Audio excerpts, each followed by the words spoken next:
Hello students, last lecture में मैंने आपको पीएमआई के बारे में बताया था। पीएमआई का मतलब प्रिंसिपल ऑफ मैथमेटिकल इंडक्शन, इसका यूज कैसे करना है, इसके 3 स्टेप्स के बारे में बताया था। फर्स्ट स्टेप आपका ये था पी ऑफ वन, आपको पी ऑफ वन को क्या करके दिखाना होता है, ट्रू प्रूव करके दिखाना होता है। आपका सेकंड स्टेप था पी ऑफ के, आप एज्यूम करके चलते हो कि पी ऑफ के लिए स्टेटमेंट क्या होती है, ट्रू होती है। और थर्ड स्टेप था बेटा आपका कि आपको जब पी ऑफ के अगर आप एज्यूम करके चलते हो उस केस में आपको पी ऑफ के प्लस वन आपको क्या करके दिखाना होता है, प्रूव करके दिखाना पड़ता है कि ये रिजल्ट क्या है, पी ऑफ के प्लस वन के लिए ट्रू है। ठीक बेटा, ऐसे ही उन 3 स्टेप्स का यूज करके मींस पीएमआई का यूज करके ये प्रूव करके दिखाना है ये आपका जो रिजल्ट है इसके इक्वल होता है। मींस 1 बाय में 1 इंटू 4, बेटा ये पॉइंट नहीं है, ये इंटू का साइन है। 1 बाय में 1 इंटू 4 प्लस 1 बाय में 4 इंटू 7 प्लस 1 बाय में 7 इंटू 10 प्लस अप टू सॉन 1 बाय में 3n minus 2 into 3n plus 1। ऐसा ये जो रिजल्ट है आपका वो इक्वल होगा हमेशा n बाय में 3n प्लस 1। ठीक है, मेरे कहने का मतलब हमेशा का मतलब है जब आप n की वैल्यू जितनी लेते हो, ठीक है, n की वैल्यू अगर आप 5 लेते हो, 5 टर्म्स के लिए भी ये रिजल्ट इसके इक्वल होगा, 10 टर्म्स के लिए भी ये रिजल्ट इसके इक्वल होगा। मींस ऑल नेचुरल नंबर्स के लिए, जितने नेचुरल नंबर्स के लिए इस रिजल्ट की लेफ्ट हैंड साइड है वो हमेशा राइट हैंड साइड के इक्वल होगी। ये आपको पीएमआई की हेल्प से प्रूव करके दिखाना है। ठीक है बेटा, तो सबसे पहला स्टेप यूज करते हैं पीएमआई का। पीएमआई का पहला स्टेप कहता है put n is equal to 1। n की वैल्यू क्या रखनी है, आपको 1 रखनी है बेटा। n इज इक्वल टू 1 का मतलब है लेफ्ट हैंड साइड में फर्स्ट टर्म।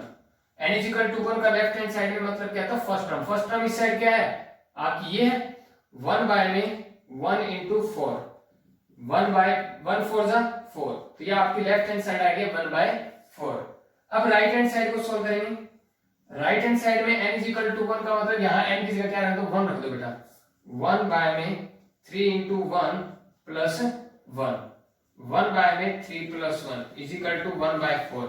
आपकी लेफ्ट हैंड साइड भी 1 बाय 4 आई है, राइट हैंड साइड भी 1 बाय 4 आई है। इसका मतलब for left hand side equal आ गई आपकी right hand side. This implies आपका पी ऑफ 1 क्या बेटा, ट्रू है। ये आपका पहला स्टेप कंप्लीट हो चुका है। सेकंड स्टेप पे चलेंगे।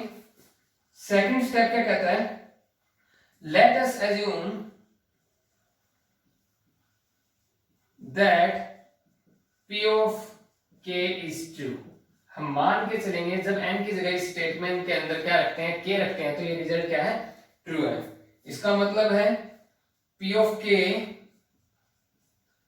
1 बाय में 1 इंटू 4 प्लस 1 बाय में 4 इंटू 7 प्लस 1 बाय में 7 इंटू 10 प्लस अप टू सॉन 1 बाय में 3k माइनस 2 इंटू में 3k plus 1 is equal to k by में 3k प्लस 1। ये आपकी इक्वेशन फर्स्ट होगी। मैंने क्या माना बेटा, जब n की जगह k रखता हूं तो ये इसकी लेफ्ट हैंड साइड और राइट हैंड साइड क्या है, बराबर है। ट्रू का मतलब यही है कि इसकी लेफ्ट हैंड साइड और राइट हैंड साइड क्या है, n is equal to k के लिए इक्वल है। उसके बेटा इसके बाद आता है आपका third step, we have to prove that p of k plus 1 is true. हमें प्रूव करके दिखाना पड़ेगा p ऑफ k प्लस 1 क्या है, ट्रू है। इसका मतलब p ऑफ k प्लस 1 क्या आएगा आपका, P ऑफ k प्लस 1 आएगा बेटा 1 बाय में 1 इंटू 4 प्लस 1 बाय में 4 इंटू 7 प्लस 1 बाय में 7 इंटू 10 प्लस अप टू सॉन। जब यहाँ आप k प्लस 1 रखोगे तो ये 3k प्लस 3 हो जाएगा और माइनस का 2 पहले से था तो 3k प्लस 1 हो जाएगा। ये आपका 1 बाय में 3k प्लस 1 इंटू में जब बेटा यहाँ रखोगे आप k प्लस 1 तो k प्लस 1 को 3 से मल्टीप्लाई करोगे 3k प्लस 3 हो जाएगा और प्लस का 1 ऑलरेडी है तो ये हो जाएगा आपका 3k plus 4 is equal to, यहाँ k प्लस 1 रखोगे तो k प्लस 1 बाय में 3k प्लस 3 बनेगा और ये पहले से 1 था तो ये 3k प्लस 4 हो जाएगा। मीन्स ये जो आपकी लेफ्ट हैंड साइड है वो आपको अगर इसके ऊपर ट्रू कर देते हो तो आपका p ऑफ k प्लस 1 भी ट्रू हो जाएगा। जब ये 3 स्टेप कंप्लीट हो जाते हैं तो आपको क्या कह सकते हैं कि जो p ऑफ n ये जो स्टेटमेंट है वो आपकी क्या है, एक्यूरेट है। ठीक बेटा, तो आप लेफ्ट हैंड साइड लो बेटा। लेफ्ट हैंड साइड आपकी है 1 बाय में 1 इंटू 4 प्लस 1 बाय में 4 इंटू 7 प्लस 1 बाय में 7 इंटू 10 प्लस अप टू सॉन। ये लेफ्ट हैंड साइड में आपकी k प्लस 1 टर्म्स है बेटा। कितनी टर्म है? k plus 1। इससे पहले वाली टर्म कौन सी थी? kth टर्म थी। kth टर्म ये थी, वो भी लिख सकता हूं ना बेटा। तो इसमें इसके पहले वाली टर्म भी लिख दी है 1 बाय में 3k माइनस 2 इंटू में 3k प्लस 1। ये आपकी k प्लस 1 वाली टर्म, ये भी 3k plus 1 into 3k plus 4। ठीक है बेटा। आपके यहाँ इस लेफ्ट हैंड साइड में k प्लस 1 टर्म्स थी, मैंने यहाँ इससे पहले वाली टर्म को भी लिख दिया। ठीक है बेटा। यहाँ से 1 से लेके ये k प्लस 1 टर्म्स तक का सम आपको गिवन है k बाय में 3k प्लस 1। इसका यूज करेंगे बेटा, तो इसकी जगह क्या रख सकते हैं? k बाय में 3k प्लस 1। इसकी जगह आप क्या लिख सकते हो? k बाय में 3k प्लस 1।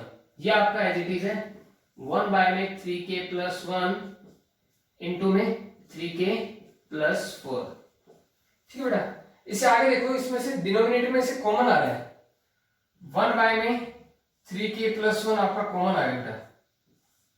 यहां बच गया k बाय 1 प्लस में यहां आपका बच गया 1 बाय में 3k प्लस 4। ठीक है बेटा। एलसीएम लो 1 बाय में 3k प्लस 1 इंटू एलसीएम लोगे तो ये बनेगा 3k स्क्वायर प्लस में 4k प्लस 1 आ जाएगा आपका, बाय में आपका ये 3k प्लस 4। ठीक है बेटा। जब आप इस न्यूमरेटर के फैक्टर करते हो तो आपके इस न्यूमरेटर के फैक्टर क्या आएंगे? k प्लस 1 और 3k प्लस 1। इसके फैक्टर करोगे ना बेटा तो आपका 3k प्लस 1 और k प्लस 1 इसके दो फैक्टर आ जाएंगे। बाय में आपका 3k प्लस 1 था और 3k प्लस 4 था बेटा। ये 3k प्लस 1 से 3k प्लस 1 कैंसिल हो गया, k प्लस 1 बाय में आपका 3k प्लस 4। यही आपकी किससे क्या थी? राइट हैंड साइड थी। ठीक है बेटा। तो आपने इसको सोल्व करके लेफ्ट हैंड साइड को राइट हैंड साइड के इक्वल दिखा दिया। इसका मतलब आपका p ऑफ k प्लस 1 क्या हो गया? ट्रू हो गया। मैंने क्या कहा था आपके, जब ये 3 स्टेप कंप्लीट हो जाए तो आप क्या कह सकते हो? आपकी जो ये स्टेटमेंट p ऑफ n है वो भी क्या है? ट्रू है। ठीक है बेटा। ओके। उसके बाद नेक्स्ट सम आपका prove by PMI. p of n एक स्टेटमेंट है 2 raise to power 3n minus 1 is divisible by 7। ये कह रहा है बेटा कि आप जब यहाँ पे n की वैल्यू नेचुरल नंबर से पुट करते हो, चाहे 1 पुट करते हो, 2 पुट करते हो, 3 4 5 अप टू सो ऑन, तो ये रिजल्ट हमेशा 7 से डिवाइड होगा। ये प्रूव करके दिखाओ। कर सकते हैं, हम इजीली प्रूव कर सकते हैं बेटा। सबसे पहले यहाँ n की वैल्यू 1 रखो। ठीक है, तो आप सॉल्व करने पे आएगा 7 डिवाइड होता है 7 से। फिर n की वैल्यू 2 रखो। ठीक है बेटा। फिर n की वैल्यू 3 रखो, 4 रखो, 5 रखो, 7 रखो, ऐसे चलते जाएंगे। हम कंप्लीटली ऐसे सोल्व कर सकते हैं। लेकिन क्या रियली में ये एक प्रूव करने का एक इजीएस्ट मेथड है? क्योंकि ये रियली में इजीएस्ट मेथड नहीं है, क्योंकि आपके जो नेचुरल नंबर है वो कितने होते हैं? इनफाइनाइट होते हैं। और आप कितने इनफाइनाइट नंबर के लिए आप क्या इसको प्रूव करके दिखा सकते हो? नहीं ना। तो उसके लिए हम किसका यूज करेंगे बेटा? पीएमआई का। ठीक है, तो उसके लिए क्या करेंगे? सबसे पहला स्टेप होता है पीएमआई का, उसका यूज करते हैं। पहला स्टेप कहता है put n is equal to 1। n की वैल्यू क्या रखोगे? 1 रखोगे। p of 1 is equal to 2 raise to power 3 minus 1 is equal to ये आ गया 8 माइनस 1 इज इक्वल टू 7। और 7 तो डिवाइड होता है 7 से। 7 इज डिविजिबल बाय 7। इसका मतलब ये जो आपकी स्टेटमेंट थी ये वाली n इज इक्वल टू 1 के लिए क्या है? बिल्कुल ट्रू है बेटा। इसका मतलब therefore p of 1 is true. ठीक है बेटा। आपने पहला स्टेप कंप्लीट कर दिया है। क्या था पहला step? n is equal to 1 के लिए ये जो स्टेटमेंट है वो ट्रू प्रूव करके दिखानी होती है, वो हमने प्रूव कर दी बेटा। उसके बाद सेकंड स्टेप है आपका let us assume that p of k is true. हम n is equal to k के लिए जब इसके अंदर n की जगह k रखते हैं तो उसके लिए मान के चलेंगे कि ये रिजल्ट क्या है? ट्रू है। इसका मतलब p of k is equal to 2 raise to power 3k minus 1 is divide by 7, यानी डिविजिबल बाय 7। डिवाइड होगा ये 7 से, यानी हमने क्या है? मान लिया बेटा। जब ये 7 से डिवाइड होगा इसका मतलब ये क्या है? 2⁻³ ये जो रिजल्ट है वो 7 का मल्टीपल है बेटा, क्योंकि जो टर्म 7 से डिवाइड होती है वो हमेशा क्या होती है, 7 की मल्टीपल है। तो मैंने क्या लिख दिया, 2⁻³ इज इक्वल टू 7m, 7 का मल्टीपल है। इसको इक्वेशन फर्स्ट का नाम दे दिया बेटा। थर्ड स्टेप आपका, we have to prove that P of k plus 1 is true। हम प्रूव करके दिखाएंगे P of k plus 1 क्या है, ट्रू है।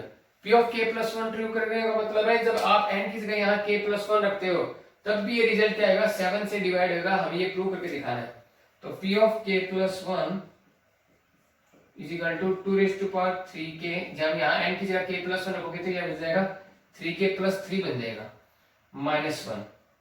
ठीक है बेटा, ये आपको क्या प्रूव करके दिखाना है, ये 7 से डिवाइड होगा, ये प्रूव करके दिखाना है। तो इसको आप ऐसे लिख सकते हो 2⁻³ इनटू में 2⁻³ -1। देखो बेटा इसको मल्टीप्लाई करोगे तो बेस सेम है तो पावर ऐड होगी, यही आता है ना बेटा। तो आप इसको ऐसा लिख सकते हो 2⁻³ की वैल्यू है 8 -1। ठीक है बेटा, यहां से 2⁻³ की वैल्यू निकाल सकते हैं हम।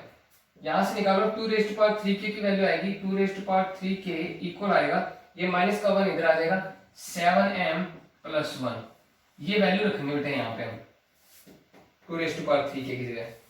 2⁻³ की जगह आएगी आपकी ये वैल्यू 7m + 1 मल्टीप्लाई में ये 8 है आपका और ये माइनस का 1 है। मल्टीप्लाई करो बेटा अंदर, 8 7 जा 56m, 8 को 7m से मल्टीप्लाई किया 56m, 8 को 1 से मल्टीप्लाई करोगे तो प्लस का 8 और ये माइनस का 1 आ गया आपका एज इट इज। ठीक है बेटा, 56m 8 में से 1 सब्ट्रैक्ट करोगे क्या आएगा 7। बेटा इसमें से 7 कॉमन आ रहा है, 7 कॉमन लगी 8m + 1। तो ये आपका क्या आ गया, 7 का मल्टीपल आ गया। आप इसको ऐसे भी लिख सकते हो 7r, जहां पे r की वैल्यू क्या है, where r is equal to 8m + 1। बेटा ये 7 का मल्टीपल है, इसका मतलब ये divisible by, this implies it is divisible by 7। तो मैंने आपको n की जगह k + 1 रखा तो उस रिजल्ट को भी क्या प्रूव करके दिखा दिया है कि वो भी 7 से डिवाइड होता है। इसका मतलब therefore P of k + 1 is also true। P of k + 1 भी आपका क्या है, ट्रू प्रूव हो चुका है। आपने P of 1 को भी ट्रू प्रूव करके दिखाया, P of k को मान के चला और P of k + 1 को भी ट्रू प्रूव करके दिखाया। जब आपके 3 स्टेप कंप्लीट हो जाते हैं तो यू कैन से ये आपकी स्टेटमेंट है P of n वो क्या है बेटा, ट्रू है। इसका मतलब है जब आप n की वैल्यू नेचुरल नंबर से इसके अंदर रखते हैं तो ये हमेशा क्या आएगा, 7 से डिवाइड होगा। ये आपने PMI की हेल्प से क्या बेटा प्रूव कर दिया है। ओके बेटा।